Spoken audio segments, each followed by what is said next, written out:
When you start investing, it's completely normal for you to make mistakes. That's part of the learning process.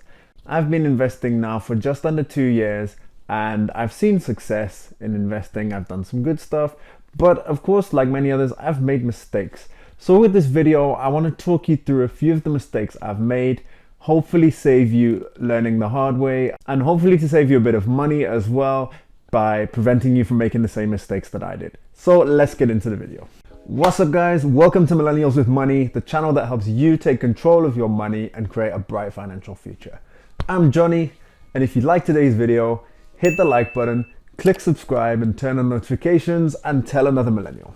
Mistake number one that I made was not having a plan.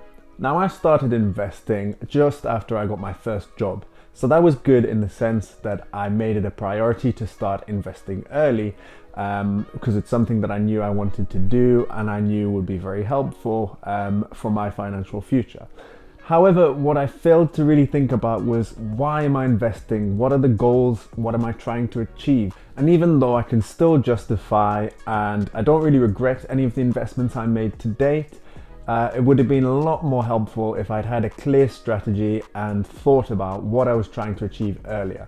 Because now that I've thought about it, I have goals, I have financial ambitions that I want to meet, and I could have been much further on the way if I'd really given this some thought earlier on, and I could have obviously achieved these goals a lot sooner.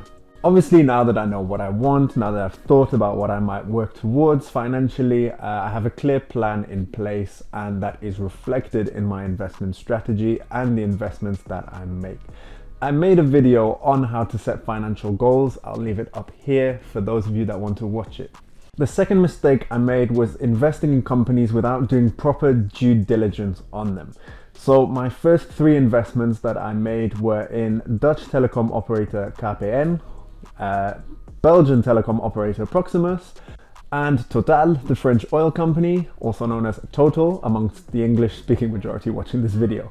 And I invested in these companies based on the fact that they were strong companies in their respective markets. Obviously, Total is an oil giant, KPN was dominating the Dutch telecom market at that time, and Proximus was well positioned as a Belgian telecom operator in Belgium. And all three of these companies were offering regular dividends, so I thought, hey, this is good, they have good business models, they're paying dividends, that's where my money's going. So let me walk you through what the outcome of each three of these investments has been. So Proximus I sold shortly after buying at a profit and also having received a dividend, so I made a positive return. KPN and Total I'm still holding to this day, and I have received regular dividends from both of them, so I'm happy about that. However, what I realized today is that the financial situation of KPN is not as strong as I would like it to be if I was investing in a company. And if I was to consider investing in it today, it would probably be a no based on its financials. However, I'm still holding on to it because of the good dividend, and there's also talk of it being acquired by a Swedish company. So hopefully that happens and I get some nice gains on those on that investment. When it comes to Total, obviously I'm still getting my regular dividend, which is good. I'm getting the yield that I would expect. However, I bought the shares way too high. I paid way too much for Total. I should have let the share price drop or bought it at a cheaper price. Was I going to invest in it again today? Fortunately, from a due diligence perspective, this has not had too much of a significant impact on my investing results to date. But fortunately now I am studying and analyzing stocks a lot more carefully than I was before. I've also done a video on how I analyze stocks, which I'll leave up here if you want to see my method for analyzing and studying whether a stock is a good investment or not. The third mistake I made was not diversifying my portfolio properly or sufficiently. Obviously, I knew that I couldn't just put all my money in one company, but I didn't really have a diversification strategy. I was just buying any company that looked good on paper to invest in. That ultimately left me hugely exposed to the oil industry through my investments in both Shell and Total, as I mentioned before. And of course, having paid way too much for those shares, combined with the oil crisis that happened in March, combined with the impacts of that which must not be named, I wanted to cry the way my portfolio went down because of that. Fortunately now I have a clear diversification strategy, both geographically and by industry and sector, And a lot of these other companies that I've invested in have meant that my allocation to oil and energy has reduced, and the losses that I've made through Shell and Total are slowly being recovered by a lot of these other sectors that I've invested in. And guess what? I've also got a video on diversification, which I will leave up here again if you want to check that out. The fourth mistake I made was investing solely based on tax advantages. Now, the way I started investing was during my time in France. In France, there is a tax efficient investing account called a PEA, which, if you take the full name and translate to English, roughly translates to an investment savings account. To summarize the criteria for the PEA, over your lifetime you can pay in up to 250,000 euros, but you must only invest in European stocks and you must not withdraw your money before 5 years is up minimum. Once that 5 years is up, the tax conditions become a lot more favorable. You don't have to pay capital gains tax on anything you pay. You only pay social charges on any capital gains that you make in France. And additionally, the whole time through, if you're invested in French companies that pay dividends, you do not pay income tax on those dividends. If there's any English speakers watching this video that will be interested in me doing an English explanation of a PEA and how it works and how you can get started investing, leave a comment, let me know, and I will consider doing that video. Anyways, back to the point of what I'm saying. So I did that. I went through the PEA route. I only invested in the PEA. And because I could only invest in European stocks, I did not invest in any US-based assets until much later on. Obviously, US assets typically provide exceptional and much better returns than stocks and assets in Europe, so I missed out on a whole lot of stuff there. In the end, I ended up leaving France and I now live in Spain, where there are no tax advantages really for investors. So by the time that March came around, I thought, hey, why not? It's time to start investing in US stocks. And I now have a much greater allocation of my portfolio invested in US assets, and that part of the portfolio is generally performing very well. To lead on nicely to my next point, what I didn't know about this PEA was that you could invest in ETFs and funds through the PEA. So point number 6 was that I didn't invest in ETFs and funds early on when I started investing. I obviously began, as I said, investing in individual stocks, and the concept of an ETF or a mutual fund, it was foreign to me. I didn't even realize they existed until much later on down the line. So here I am investing lump sums in individual stocks, and it took me up to 10 months to build a sufficiently diversified portfolio. All that time I could have put some money in ETFs, probably got better returns, been a lot more cost efficient in my investing, and diversified nice and quickly. What I don't actually regret here is lump sum investing in individual stocks. I may do another video where I talk about that and why I lump sum invested and how it's benefited me, but I don't regret that.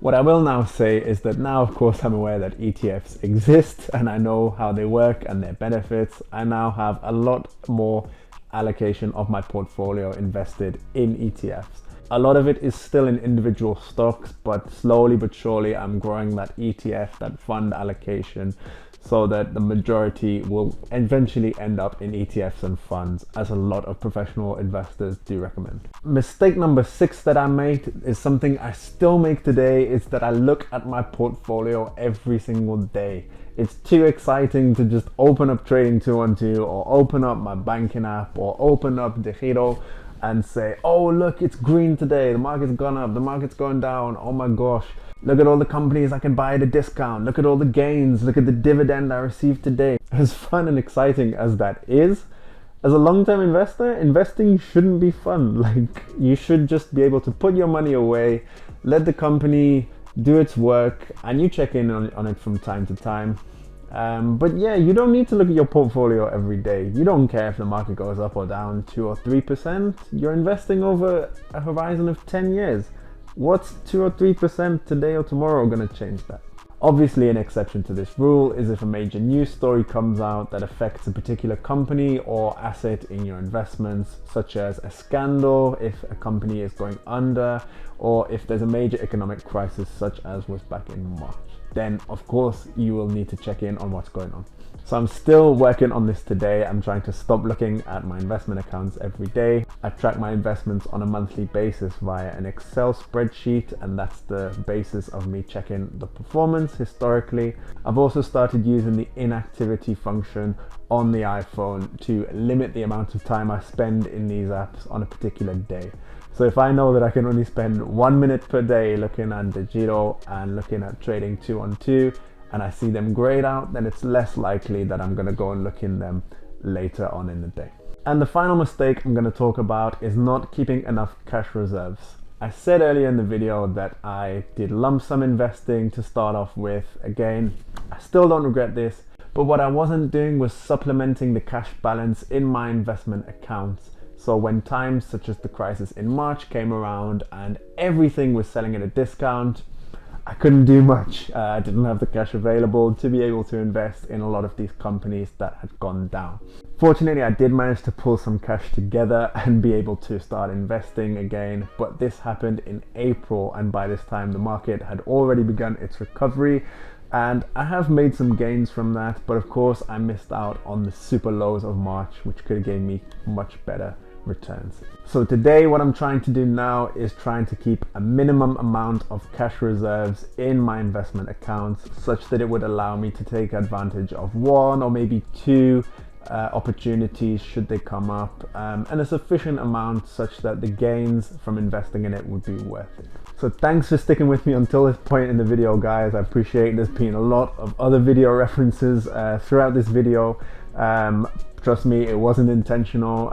It just so happens that a lot of these videos that I have made actually link in very closely to this investment journey that I have been on over the past 1.5 to 2 years that I've been investing. And if you do make mistakes while beginning investing, or even later on in your investing career, if you want to call it that, then don't beat yourself up about it. Learning is part of the process. Gaining knowledge and a better understanding is all part of the process. And even though I've made these mistakes, it's made me a much more confident and knowledgeable investor today.